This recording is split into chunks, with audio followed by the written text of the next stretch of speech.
शराब घोटाला। पिछले 2 साल से यह शब्द आपने कई बार सुना होगा। 2 साल से बीजेपी की सारी एजेंसीज कई रेड मार चुकी हैं, कई लोगों को गिरफ्तार कर चुकी हैं, लेकिन अभी तक एक भी पैसे का हेरफेर कहीं नहीं मिला। कहीं से एक भी पैसा नहीं मिला। अगर भ्रष्टाचार वाकई हुआ है तो इतने करोड़ों रुपए गए कहां? क्या सारा पैसा हवा में गायब हो गया? सच्चाई यह है कि किसी तरह का कोई भ्रष्टाचार हुआ ही नहीं। अगर होता तो पैसा भी मिलता। ऐसे फर्जी केस में आम आदमी पार्टी के कई नेताओं को इन्होंने अभी तक जेल में रखा हुआ है।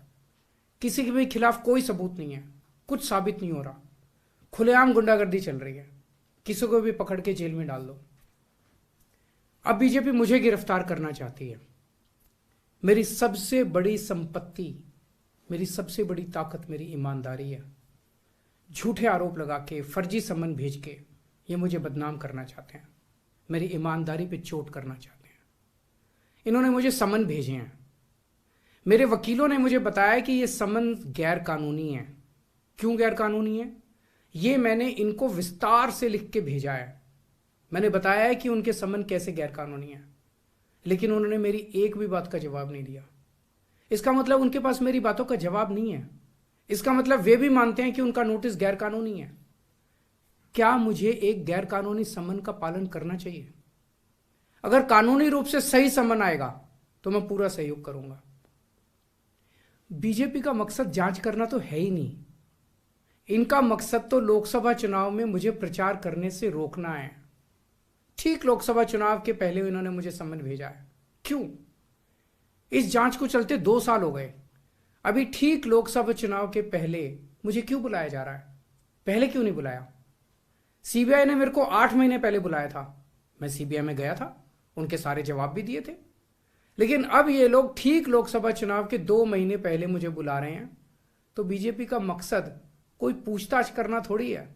इनका मकसद है पूछताछ के बहाने केजरीवाल को बुला लो और उसे गिरफ्तार कर लो, ताकि मैं लोकसभा चुनाव में प्रचार ना कर पाऊं।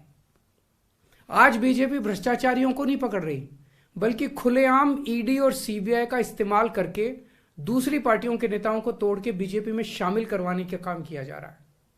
एक नहीं, 2 नहीं, कितने उदाहरण हैं जहां किसी पार्टी के नेता के खिलाफ ईडीआई सीबीआई के मामले चल रहे थे या उन पे गंभीर आरोप लगे हुए थे। जैसे ही वो नेता बीजेपी में शामिल हुए, उनके सारे पुराने मामले बंद कर दिए गए या ठंडे बस्ते में डाल दिए गए। तो जो इनकी पार्टी ज्वाइन कर लेता है उसके सारे मामले रफा दफा कर दिए जाते हैं। जो इनकी पार्टी में नहीं जाता वो जेल जाता है। आज मनीष सिसोदिया, संजय सिंह और विजय नायर इसलिए जेल में नहीं है कि उन्होंने भ्रष्टाचार किया है। वो इसलिए जेल में है क्योंकि उन्होंने बीजेपी में शामिल होने से इंकार कर दिया है।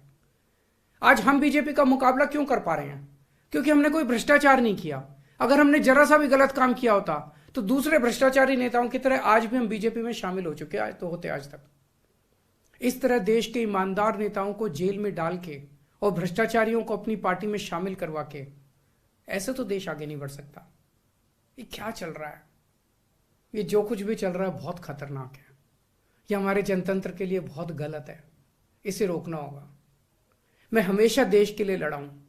मेरा तन मन धन देश के लिए है। मेरी एक एक सांस देश के लिए है। मेरी खून की एक एक बूंद देश के लिए है। मेरे शरीर का एक एक कतरा देश के लिए समर्पित है।